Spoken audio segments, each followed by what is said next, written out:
Hello yes తాతయ్య తాతయ్య మాట్లాడు. అయ్యో అలా కాదు ఇలా హలో అనాలి. హలో జానకి నువ్వా? జానకి జానకి ఏమండి ఏమండి బాగున్నావా? బాగున్నావా జానకి? నేను బాగానే ఉన్నాను. మీరు ఎలా ఉన్నారు? బాగున్నారా? నేనా? ఏమండి ఏంటండి దగ్గుతున్నారు? ఒంట్లో బాగాలేదా? ఏమండి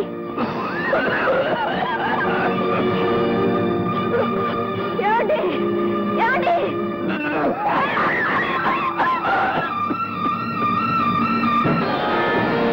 హలో ఏమండి మాట్లాడేవండి.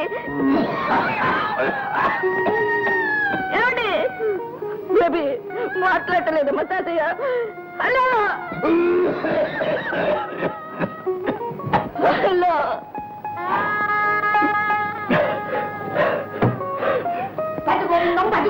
నీకేం పని పడలేదు. మా తాతయ్యకు నేనే ట్రంకాలు బుక్ చేశాను. భజగోవిందం భజగోవిందం. మొన్న ఏమన్నా ప్రేమలేఖలు రాశావు? దీనికి డబ్బు ఎవడిస్తాడే నీ తాత? సిగ్గు లేకపోతే సరే. చిచ్చి రాజమ్మ గారు మాటలు జాగ్రత్తగా రానివ్వండి. నేను ఇక్కడికి గతి లేక రాలేదు. మరి ఎందుకు వచ్చావు? అంత ధీమాగా ఉంటే పోరాదు. పోతాను, మా సత్యం ఇంటికే పోతాను. ఏమా దానికి కూడా సుమూర్తం కావాలా? అక్కర్లేదమ్మా అక్కర్లేదు, ఇప్పుడే వెళతాను. కానీ రైలు ఛార్జీలకి ఒక్క 10 రూపాయలు ఇవ్వండి. 10 రూపాయలు కాదు 10 పైసలు కూడా ఇవ్వండి. పౌస ఉంటే నడిచిపో. అలాగే నడిచిపోతాను.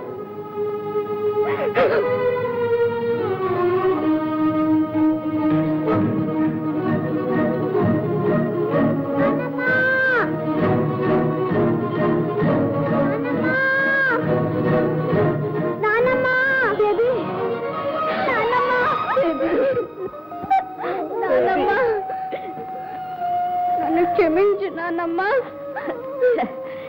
ఆడకూడదమ్మా, ఇందులో నీ తప్పేమీ లేదు.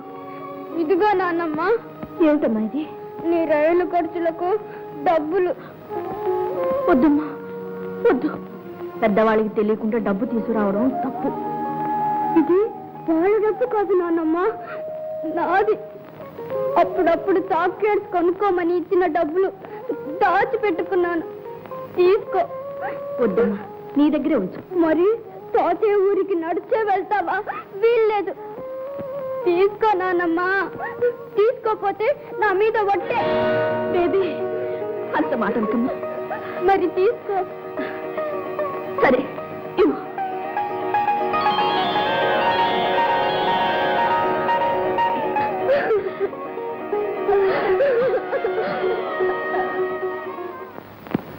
అదిగో వేణు వస్తున్నాడు. ఏమైనా చెప్పావంటే నా మీద ఒట్టే.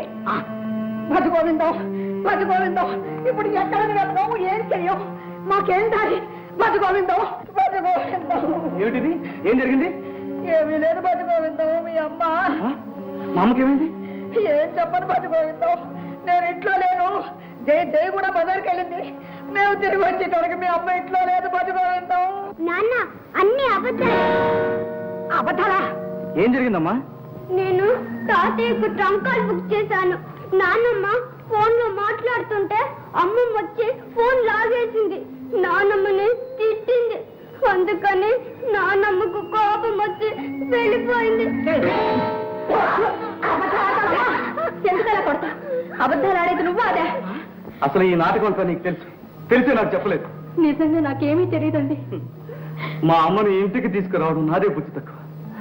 ఆవిడ ఏ పరిస్థితుల్లో వచ్చిందో కాస్త అర్థం చేసుకుంటారనుకున్నాను, కానీ ఇంత అమానుషంగా ప్రవర్తిస్తారనుకోలేదు.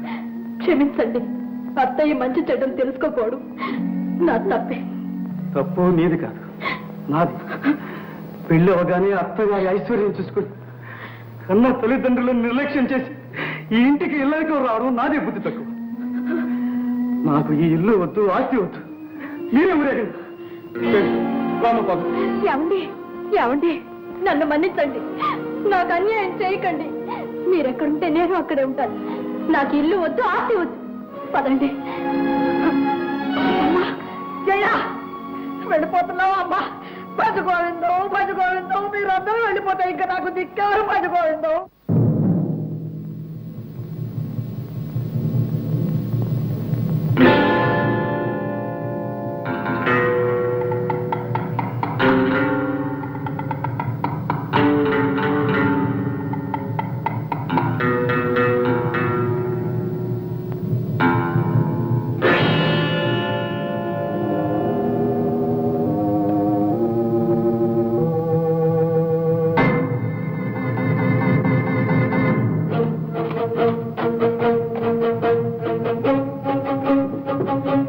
ఏంటమ్మా వెతుకుతున్నావు?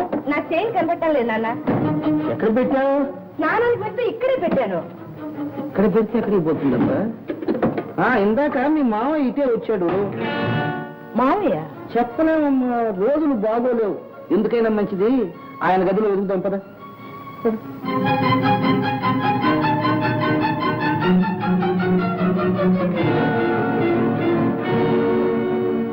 మనిషి లేడే. ఎంత పని చేశాడు? ఎక్కడికి పోతాడు? నువ్వేం కంగారు పడకమ్మా, నేను పోలీసులు ఫోన్ చేస్తాను.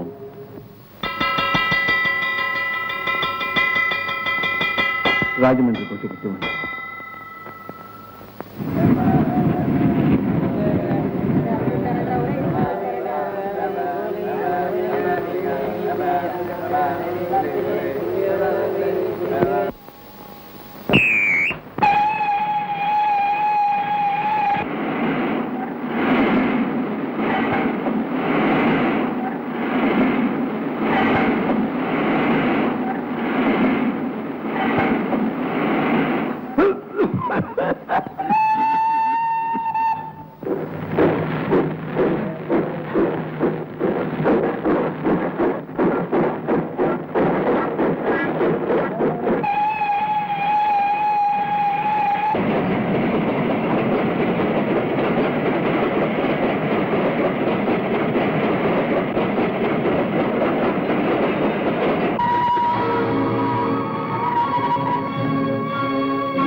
జానకి, ఏమండి?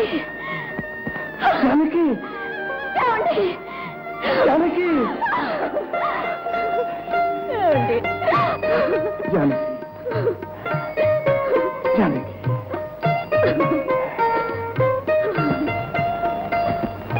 జానకి.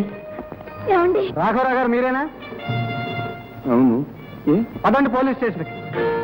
పోలీస్ స్టేషన్ కా? ఎందుకు? అక్కడ కానీ అన్నీ చెప్తాం. పదండి, రండి. మా నాన్న మీ చేయి దొంగిలించాడా? ఎవడా చెప్పింది? ఎవరు చెప్పాలి? స్నానానికి వెళ్తూ టేబుల్ మీద పెట్టాను. మళ్ళీ వచ్చి చూస్తే కనబడలేదు. మీ నాన్నగారి గదిలోకి వెళ్తే ఆయన లేరు.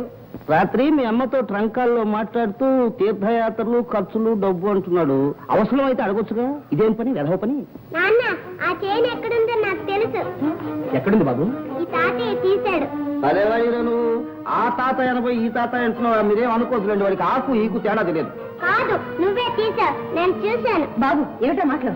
అవునమ్మా, ఈ తాతయ్య తీసి జోబులో వేసుకున్నాడు. ఈ నెక్లెస్ నా జేబులోకి ఎలా వచ్చింది? నువ్వు వేసావురా బాబు? శాంత, ఇప్పుడైనా అర్థమైందా దొంగెవరో? అది కాదు అల్లుడు. నార్మల్, నీ దుర్మార్గాలన్నీ క్షమించి నేను వద్దంటున్నా నీకు ఇంట్లో ఆశ్రయం ఇచ్చాడు. అలాంటి ఉత్తముడికి దొంగతనం అంటగట్టావు. క్షయన్నావు. నువ్వు మనిషివి కాదు, రాక్షసుడు. నన్ను క్షమించండి.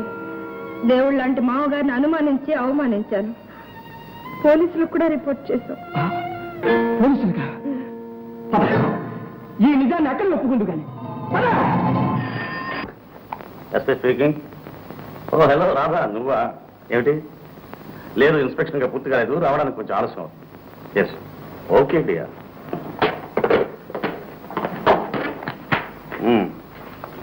పేరు? రాఘవరావు.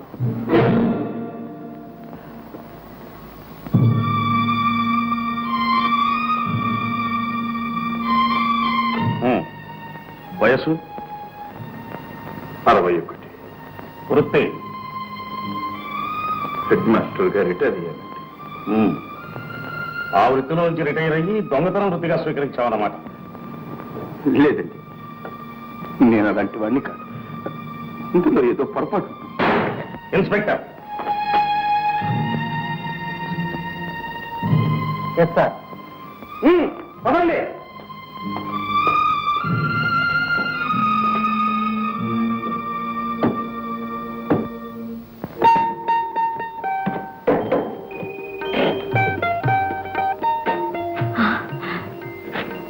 ఏమిటిది? మనలు లాగుంది. అవును, మనీ. కమిన్.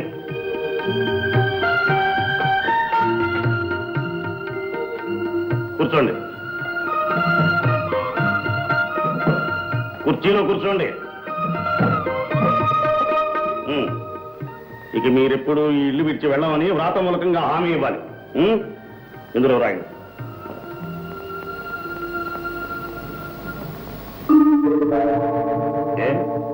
పెన్ను లేదా? పెద్ద హెడ్ మాస్టర్ పేరు, పెన్ను కూడా లేదు. ఈ పెన్ను తీసుకోండి. నా జ్ఞాపకార్థం అది మీ దగ్గరే ఉంచుకోండి. ఈ కలం తీసుకో. వద్దు సార్, వద్దు. నా జ్ఞాపకార్థమైనా తీసుకోవయ్యా.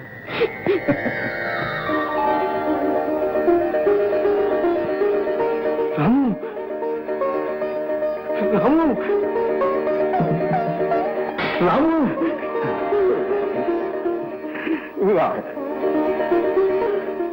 రాము, రాము. అమ్మా. రాము. నా భార్య రాధ. నమస్కారం. శుభం.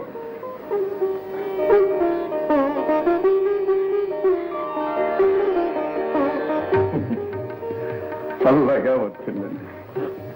ఈ ఇల్లు వేలం వేస్తుంటే మీకోసం కొన్నాం.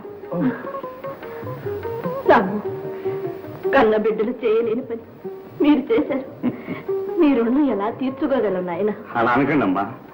తల్లిదండ్రుల రుణమైనా తీర్చుకోవచ్చు కానీ గురువు రుణం తీర్చుకోలేదు. దొంగ కావలసిన నన్ను దూరం చేశారు మాస్టర్. ఆనాడు వారలాలను తీర్చిదిద్దకపోతే ఈనాడు నేను ఇలా మనిషిగా నిలబడగలిగేవాడిని కాదు. రాము, బడి పంతుల వృత్తి పవిత్రమైనదనటానికి నీలాంటి శిష్యుడు ఒక్కడు చాలు బాబు, ఒక్కడు చాలు. నాన్న, మీకెలా క్షమాపణ చెప్పుకోవాలో కూడా తెలియట్లేదు. మీ కొడుకులోని చెప్పుకోవడానికి కూడా మాకు అర్హత లేదు. మమ్మల్ని క్షమించండి అమ్మా. బాబు, పిల్లలు కోడళ్ళు ఏరి బాబు, బాబు, నన్ను క్షమించండి అత్తయ్య. అత్తయ్య, మా నాన్న మాటలు విని మావయ్యకి తీరని ద్రోహం చేశాను. నన్ను క్షమించండి అత్తయ్య. ఇప్పుడు అదంతా ఎందుకమ్మా? ఆ భగవంతుడి దయ వల్ల అందరం కలుసుకున్నాం. అదే చాలు. పదండి.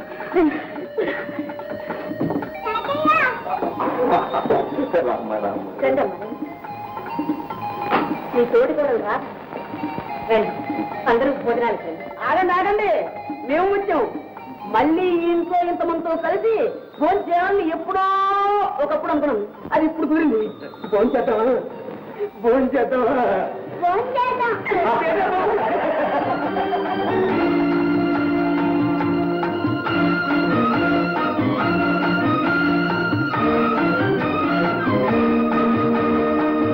మనసే